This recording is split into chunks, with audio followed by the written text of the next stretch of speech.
wabarakatuh. Hello everyone, my name is Renata Aurin. I participate in One Book One Week Challenge. I'm from SMP Lab UP Cibiru, and today I'll be reviewing this book called Bird and Squirrel on Fire. The author of this book is James Bird, and this book contains 190 pages. This book is about Bird and Squirrel who are really close friends.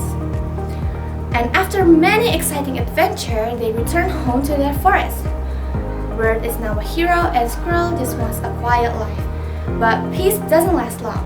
Fire breaks in the forest and threatening all the animals in there. Bird is eager to save the day, but his recklessness causes trouble. Meanwhile, Squirrel is always cautious and wants a careful plan. Together, they clash over how to handle the crisis.